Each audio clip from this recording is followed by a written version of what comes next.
Journalist action committee Malir के दोस्तन जो ज़ोएब ज़रदारी साहब, समी साहब, बिलाल अकड़ो साहब, सिंध के कुंडकुर्च में आयल मुझे भाइरन सहाफ़िन जो उन्हनि खे भाउ ख़राज तहसील पेश करिया थो जेके 100 किलोमीटर मां हिते हिकु नंढे प्रोग्राम में गॾु थिया आहियूं। ऐं तव्हांखे इहो ॿुधाईंदो हलां त असांजे भाउ मलीर जे समी अबड़े ते शायदि एफआईआरूं थियूं आहिनि, पर हिते जी पुलिस खे मलीर जी पुलिस खे असां इहो ॿुधाईंदा हलूं त सिर्फ़ु मलीर जा सहाफ़ी न पर ही सिंधपुरी मां आयल कुंडकुर्च मां सभु सहाफ़ी असां मलीर जे सहाफ़ियुनि सां गॾु आहियूं।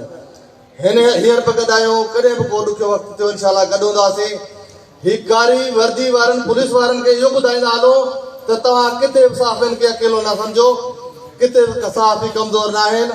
तव्हां पंहिंजा हथियार इस्तेमालु कंदो त असां वटि बि पंहिंजा हथियार इस्तेमालु करण लाइ हीअ असांजे साम्हूं असांजा लोगो, असांजा कलम असां सां गॾु आहिनि।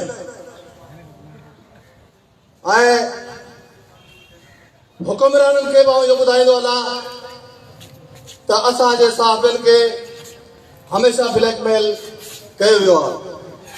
जी हींअर ताज़ो तव्हांखे ॿुधाईंदो हलां त ब्लैकमेलिंग में फंड बि पेश कयो वियो आहे। इहो बि हिकिड़ी साज़िश आहे, साज़िश पेश कयो वियो आहे त असांजे सहाफ़ियुनि खे विढ़ाइण लाइ।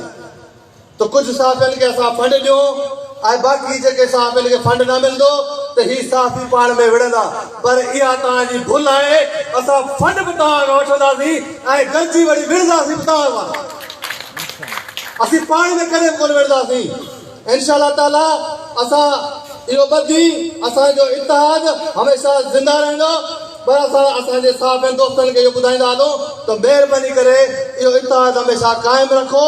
तव्हांजा मफ़ाद, तव्हांजा पंहिंजा मसइला मसाइल राज्यनि में, ॻोठनि में, शहरनि में, ज़िलनि में, तालुकनि में, यूसियुनि में जिथे बि हुजनि उते तव्हां पंहिंजा पाण में अलॻि रखो ऐं कंहिं बि सहाफ़ी सां पूरी सिंध में कराची समेत नाजाइज़ी थिए थी त उते सभु गॾु बीठा हुजो, उते हुनखे अकेलो न छॾियो।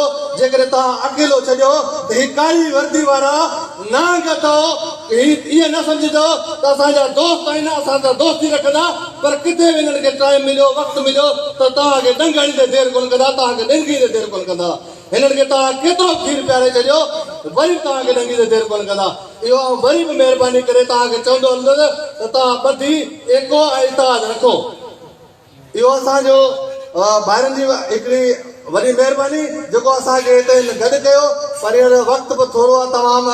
ज़ोए भाउ असां पहिरीं बि कचहरी कई आहे त असांजा सीनियर भाउ वेठा आहिनि, असांखे सीनियर जेके ॻाल्हाए पिया आहिनि, पर हिकिड़ो ऐं ॿियो हिकिड़ो नंढिड़ो अर्ज़ु कंदो हलंदुसि।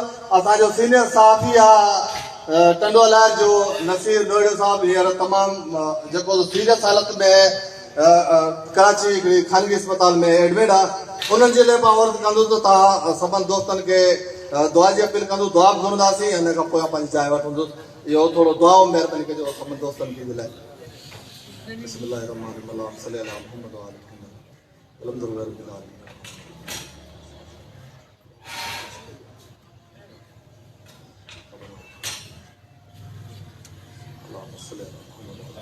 महिरबानी।